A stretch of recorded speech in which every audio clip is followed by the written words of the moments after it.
As we know, theatre began as ritual performance, ritualistic performance, ritual-related performance, the goat sacrifice, tragedy, and all the equations that we are familiar with in the West. In our part of the world, it's not entirely clear how theatre began. It's not until much later that we get to look at the beginnings of theatre. But the performance spaces were always there. And in fact, it would not be wrong to think that theatre was there in our culture, in our ancient culture, for millennia. I mean, if we go back quite a few millennia, we will find a handsome tradition of theatre everywhere in our part of the world. Now, it's not until Natya Shastra that we have specific ideas, but what we know is that even there are references in the epics, perhaps, and they would point to certain performances, certain presentations, forms of storytelling, and all this is coming together and creating this idea of theatre where a story is told through performance, through dance, through music, songs, and of course through acting. The idea of acting is something that is there even in our dance forms. So one thinks that this coherent kind of sense of drama was there in our history from the earliest stages. And if you look at theoreticians and if you look at people who are dealing with ancient theatre history, they would tell you this amalgamation of multiple forms of art is slowly turning into a specific kind of a form, and it is slowly becoming not only a separate form but a very sophisticated form which is demanding a language of its own, which is moving beyond dance presentations which involve bits of acting or storytellings which also involve bits of acting, but it's becoming a completely different formula-oriented form. And if you go to the West, Aristotle would rule, and we have a similar kind of theoretical presence, as I said, in the form of the Natya Shastra, which I will perhaps come back to, not in much detail because I'm quite sure most of you are intimately familiar with the ideas that are presented in that text, Bharat Muni, and all the things, all the rasa theories that are being presented there. You all know that. So I might not spend a lot of time, but the traditions of mime, the traditions of music, the older traditions of jesters present in the court, they all make their presences felt in the solidified and codified form of theatre. And that is quite fascinating because this speaks of a very advanced and, as I said, sophisticated approach to this particular form. And dialogue, of course, along with mime forms and dialogue, they are coming together, and we have this new kind of performance where dance, mime, because see, when we are talking about ancient classical theatre, ancient Indian classical theatre, then we are also talking, we are looking at a space of performance, not only a textual space, not only words, but words plus a lot of, once again,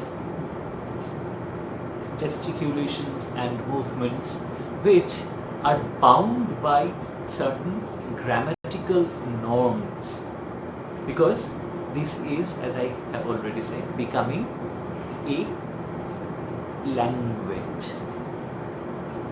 And this whole, I mean, we can go back millennia, and if we go back to something like 1st century AD, we come to these fragments of plays, because this is quite historical, and we know of Kalidas, we know of Abhubhuti, we know of all these ancient writers, Shudraka, and all of them, and I will come back to them towards the end of this discussion.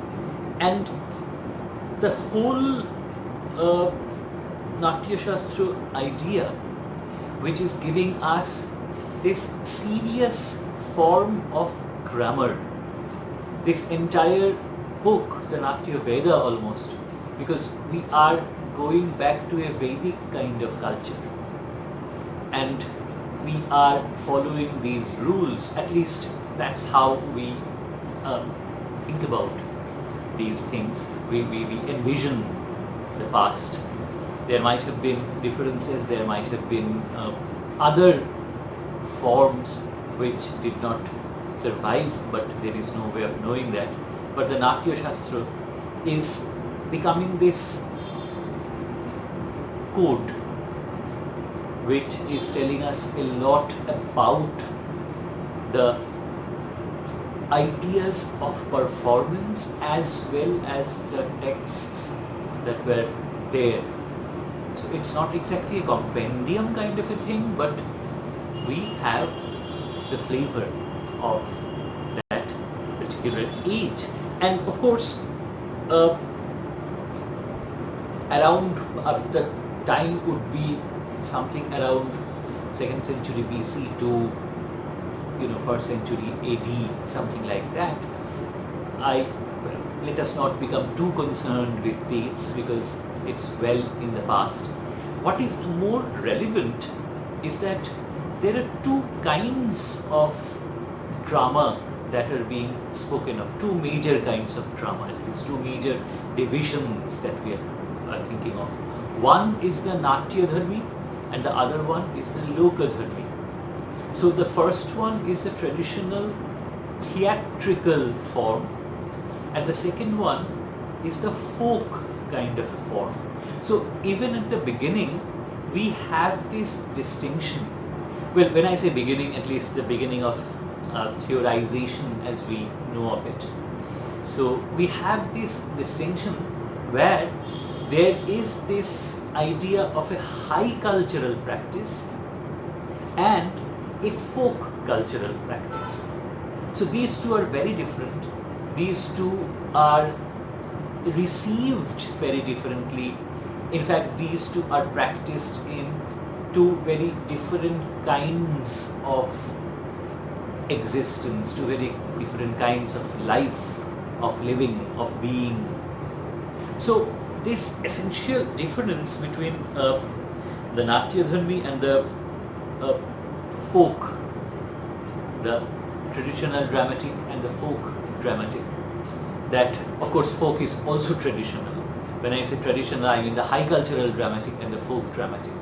That distinction speaks a lot about the time and how perceptions and how the social structure was. Of course we know of that, and we know of how things worked from history, from anthropology, from other branches of discerning the past, looking at the past.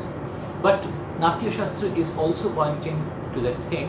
And what we have is that the location of this high cultural drama in a very upper class, upper caste kind of a region, although the players, the performers will be from, let us say, diverse backgrounds, but the performance spaces would be quite feudal. In fact, they would be the aesthetic idea that would be ruling them, as I said, would be quite codified, and there would be demands, because the audience which is looking at this theatre, this high cultural theatre, would need to be familiar with that high culture. They need to be familiar with the grammar of the whole thing, to the Russia system, to the whole codification. Otherwise, they would not be able to appreciate the whole thing entirely. It's like when you see a dance performance, you can enjoy it without knowing anything about it, like I do. Or you can know about it and appreciate the finer points and appreciate the technical excellences that are there. It's like in all kinds of performances, but not only theatre, but if you think about music, if you think about dancing, of course, if you think about storytelling even, if you think about recitation. So all of those things are getting into one single package and becoming theatre. So there are a multitude of technicalities, not only even when we are looking at theatre now, we kind of notice the lighting, we notice the sound, how the technological issues are handled. And even then there would be rudimentary technological issues. So that kind of a demand was very much present at that point of time. And this convention did not have this exclusive focus on the text. And that is a major thing. Even in the West, theatre was supposed to be performed, and even when Aristotle is talking about spectacles, it's not only a textual element, but an element that needs to be there, integrated with the performance. So that is a very important thing, and because Natya Shastra is spending so much time on the performative aspects, that how do you present the different shades of emotions, how do you present the different shades of the human experience, and how do you translate them into different, almost mudra-like things. So such specific ideas, such specific corresponding ideas, that is wonderful. I mean, we rarely have texts like that. That one may feel that to be constructive as well. One may feel that that is limiting to a certain extent, not giving the actor the leeway that we kind of think of, the way we expect. But that is something that the ancient theatre had, and perhaps, like the first actor from the chorus, there were challenges to it, there were geniuses who could tackle that, yet bring out a different layer of excellence along with that. Perhaps there is no way of knowing. We don't really have any concrete record as such. So that, and what drama in Sanskrit was doing was, it was reflecting a very high kind of a culture, obviously, because it belonged to this high culture idea. Although I know some people around in particularly in North India who are doing wonderful experiments with Sanskrit drama now in the recent past. Before the pandemic, there were performances in Sanskrit for a wide range of people in various parts of northern India, and I could not really visit those, unfortunately, but I could know about them. I could talk to some of them, what their experience was. But anyway, that is a different discussion altogether. But coming back to the ancient Sanskrit theatre, what we have is this representation, this reflection of a life which has its conflicts, has its issues, not always in the Aristotelian sense perhaps. The ideas that are there, that are in these plays, are somewhat different. There obviously has to be a conflict, otherwise there would be no drama, it would be tremendously boring.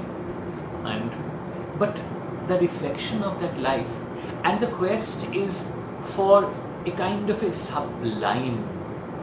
The quest is always for this higher meaning, if such a thing is possible. And this structured nature that also spoke of not only the rigidly controlled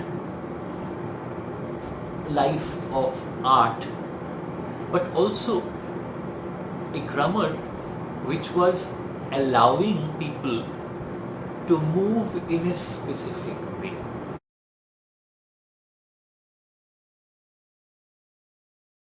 This representation of life, this tried to kind of present in a nutshell the religious philosophical existence of the times. When one reads Mrichikatikam or Meghadutam, Abhigyan Shakuntalam and such plays, one sees that the quest is different. The idea, the search, the conflict, they are different. They are steeped in mythology, of course. And of course, all ancient cultural texts of any form are steeped in mythology. At least what we think of as mythology, as metaphors or symbolic representations of other elements. So anyway, and this development of drama was interestingly quite independent from indigenous rituals, because as most critics feel that there were not much exchange with the other ancient theatrical forms, not with Greek forms, not perhaps with other Asian forms of theatre, not much exchange or negotiation or any such thing. So it was an independent development, an independent evolution. So that is fascinating about Sanskrit drama, how it is progressing. And in fact, as Purushottam Lal has formulated, there are many kinds of nataka, many kinds of drama, that two primary kind of forms, at least Professor Lal was speaking of two primary kinds of forms. One would be Rupaka, which has 10 subsections, and the other one would be Uparupaka, which would have plenty of, many more, like kind of like 18 or 20 types. I'm not going to talk about the Uparupaka, but these are things which you can easily look up. But if you look at least some types of Rupaka, then you would see that just like the performances, the texts also had quite rigid formulaic divisions, not only tragedy and comedy, but there are so many different varieties that we have in ancient Indian theatre texts. Let me just talk about a few of them, at least I think the ones that will interest you, ones that you might find fascinating, and you can look the others up later on. The first one would be, of course, Nataka, the traditional high culture theatrical practice with different acts. If there were up to 7 acts in the Nataka, but if there were more, they were called Mahanatakas. So these Natakas and the Mahanatakas, so even in theatre there is this possibility of the, well, epical, if not the epic. Like Mahakavya, we have Mahanataka, and that is once again fascinating because in Western culture theatre is not considered to be as a higher form as the epic. But this is a tendency that I have, and I guess most people would have. I belong to the discipline of English literature, to keep on comparing with the West, so do forgive me for that. But the Nataka, and the term that has survived for such a long time, for literally millennia. So this Nataka thing, this would be the first one. Then there would be the Prakarana. The Prakarana would be, and it's very interesting because this Prakarana is something that is not exactly a deviation from the norm, but this is where mythology does not feature as significantly. In fact, these are invented plots, these are sometimes social plots. So these are not ultra dependent on mythological ideas.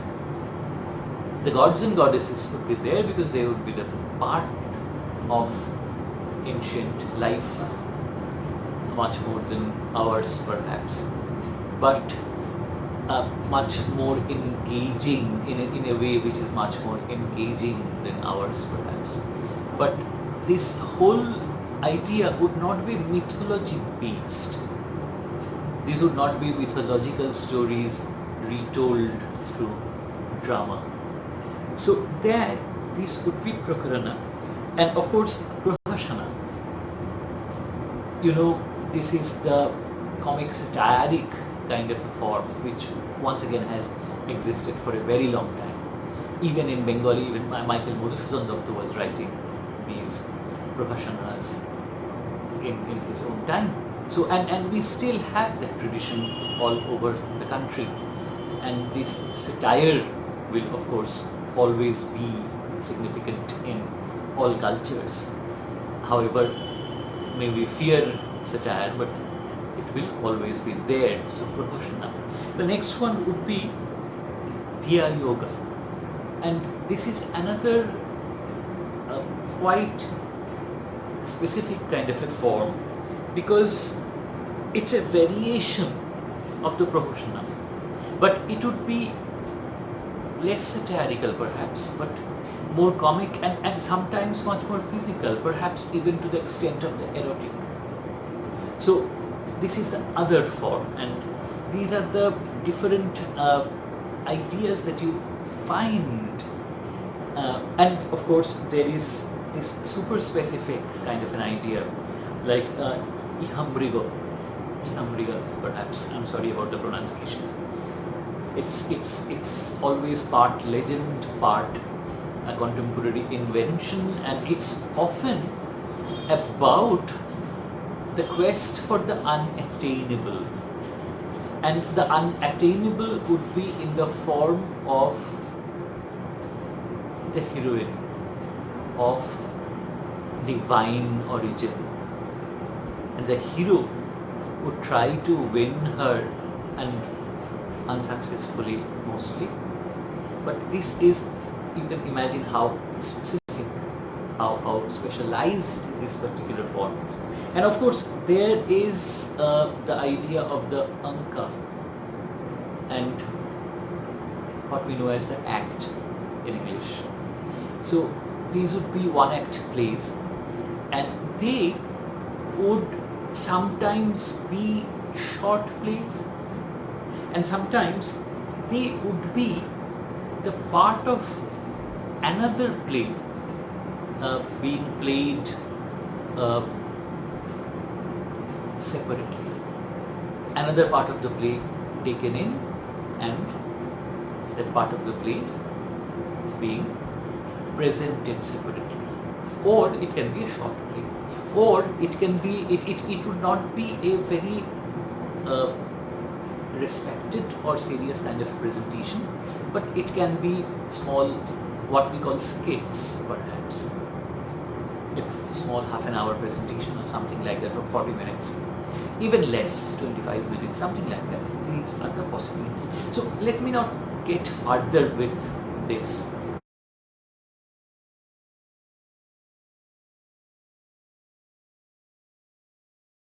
And you know, when drama developed, and this is something that we find tremendously interesting, because we had such a strong tradition and such a strong linguistic presence, the grammar of theatre, such a codified theatre, and this is something that we are losing, because for a long time we do not have the records, at least, of the tradition surviving, the indigenous theatre surviving. It is surviving through folk, and that is something that I hopefully will be talking about in the next discussion, that theatre is surviving through folk. And otherwise this classical tradition is not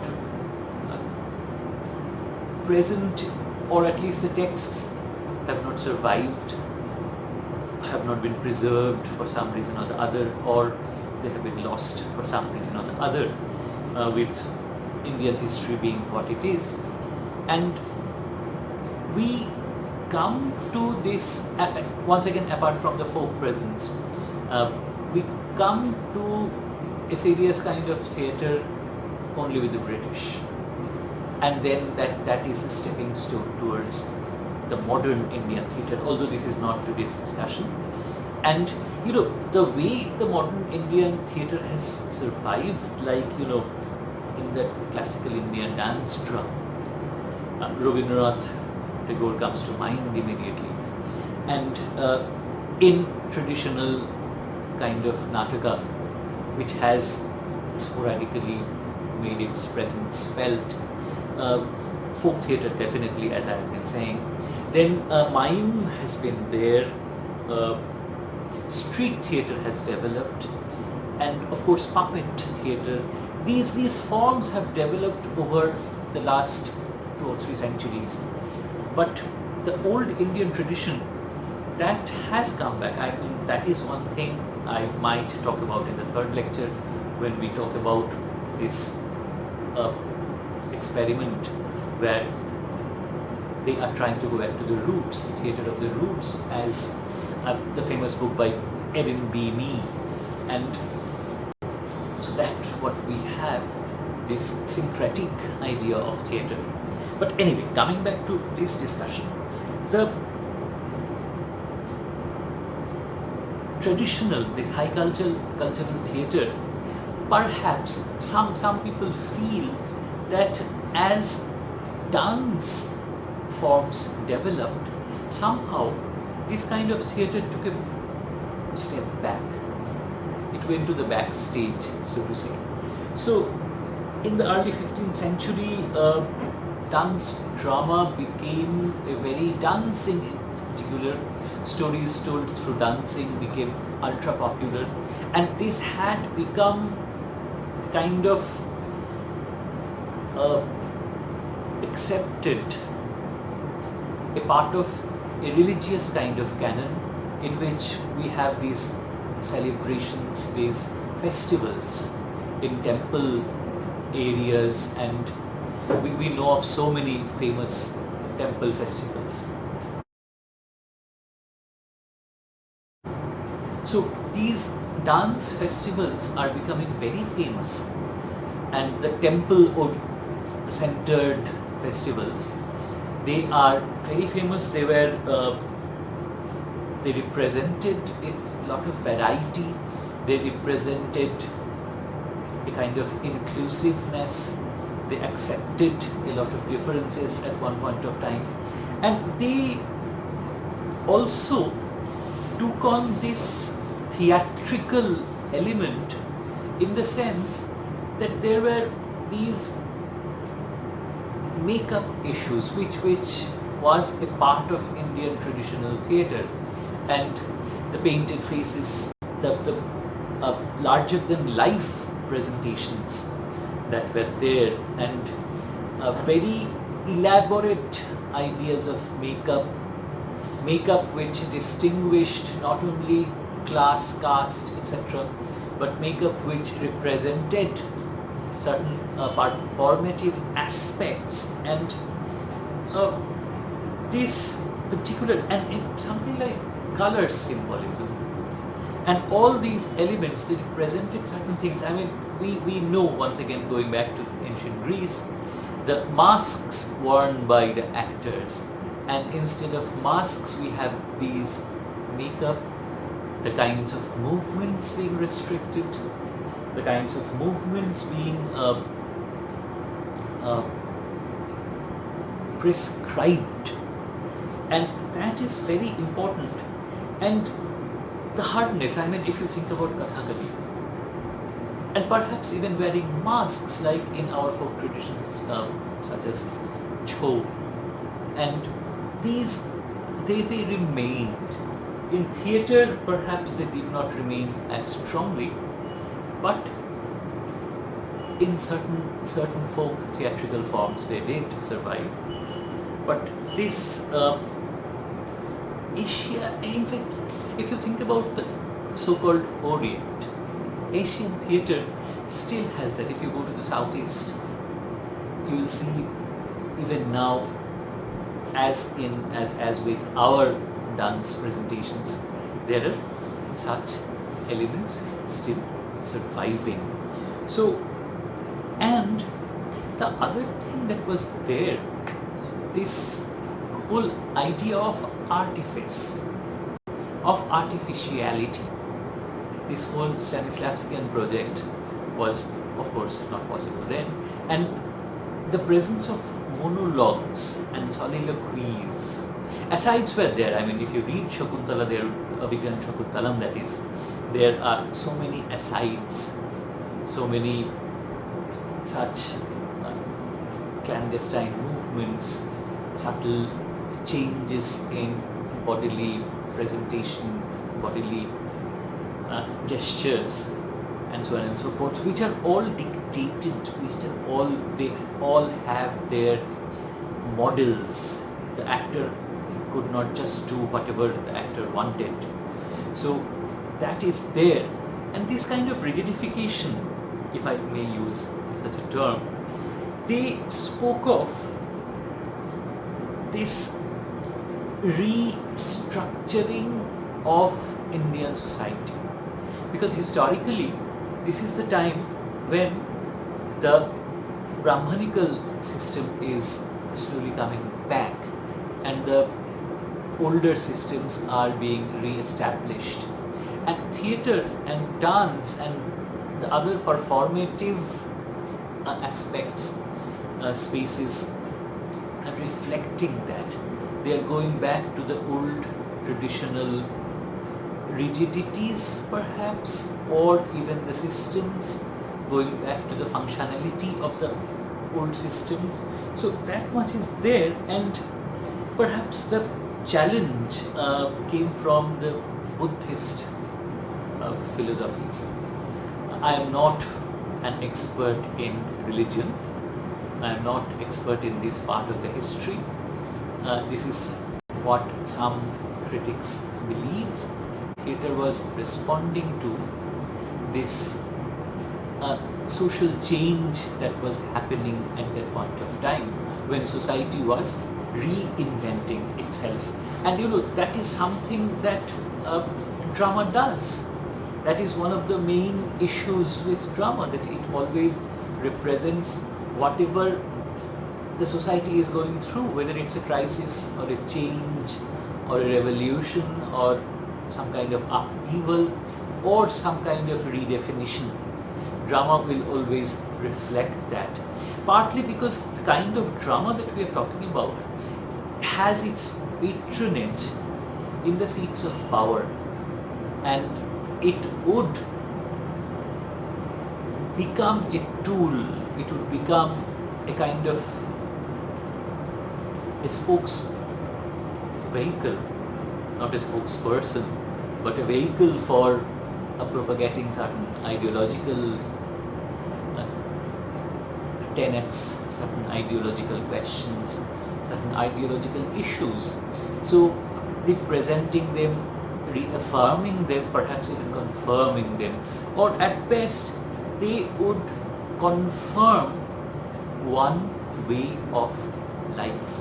So that would be a very significant contribution, and that is why Kalidasa was one of the Navaratnas in King Vikramaditya's court.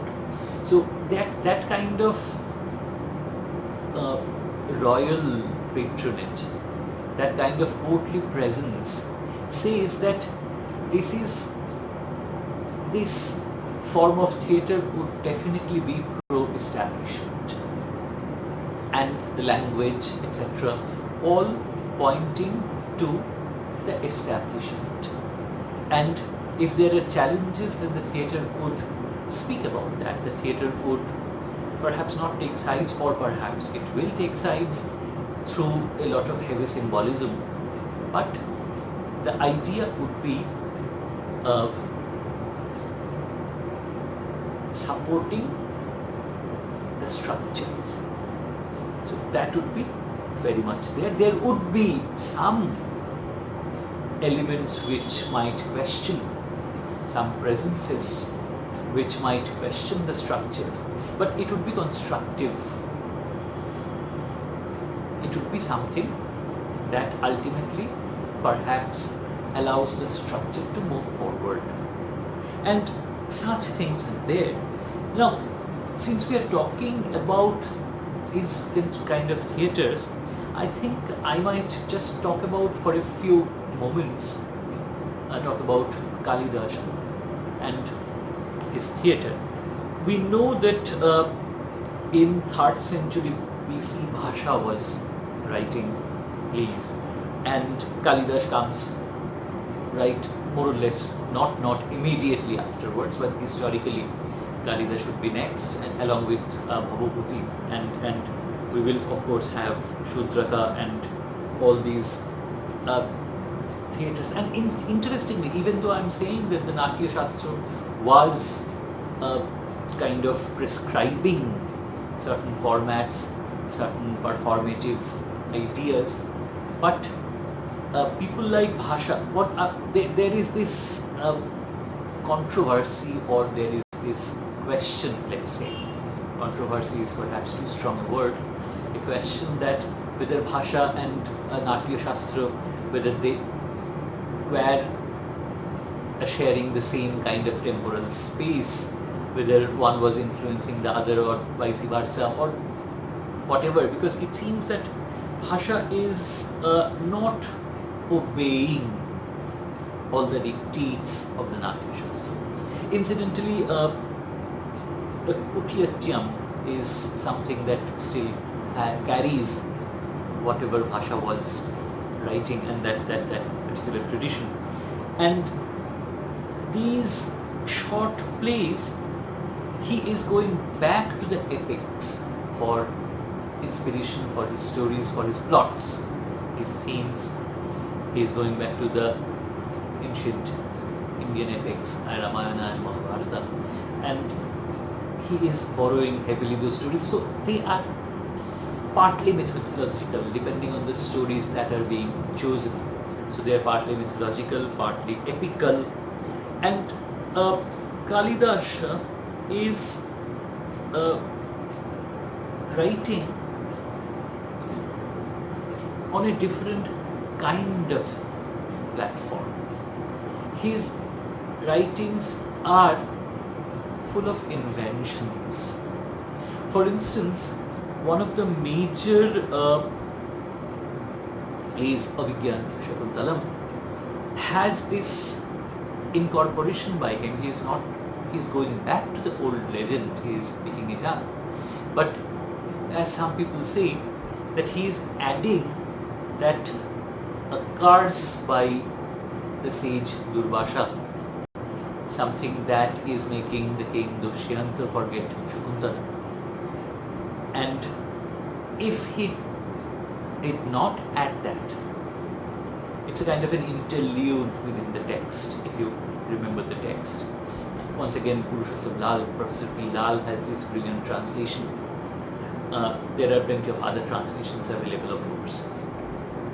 But if you think about the play without that episode, if Durvasha is not cursing Shakuntala, that the person she is thinking of, so wrapped in those thoughts that she cannot see a guest coming, a guest such a great grand guest, so that person will forget her. And so it gives a kind of a justification to Dushyanta's forgetfulness. If that curse was not there, then how would you construct the play? How would you judge the king?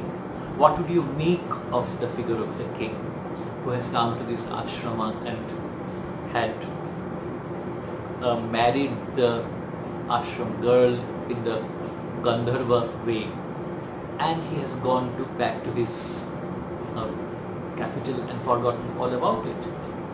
So what would you make of a figure like that? So this whole incorporation turns the royal king figure into someone good, someone blameless, something that would be quite different if not for the curse. So that is a very interesting thing.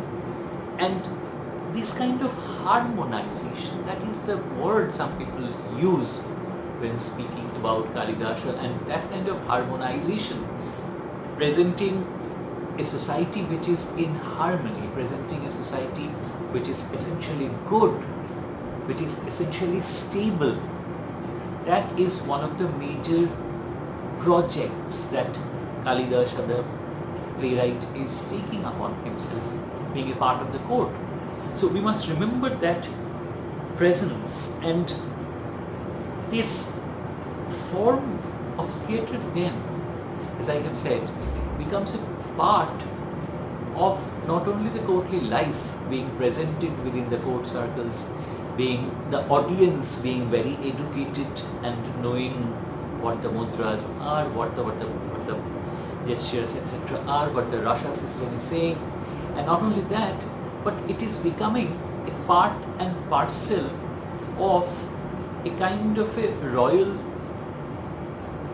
diktat among courtiers, among the aristocratic section of the people. It is presenting contemporary ideology, presenting contemporary hegemonies, and it is basically catering to a very elite kind of an audience with certain specific ideas which would entertain them, and it is consciously remaining separate from the other forms. You know, when you have this performance in a palatial kind of a space or in a temple space, as in case of the dance festivals etc., it takes you to a different class idea, and it is consciously, as I was saying, it is consciously separating itself from the folk forms, from the other more grounded in one sense of the term and more a popular kind of a form. So it is remaining something elite, it is remaining something which is limited, aristocratic, but it is still remaining the traditional Nataka form which we have adopted, which we go back to, and not only because it is high culture, but because it represents a specific kind of culture that is very much our own. So I will end this discussion here. Thank you so much for listening.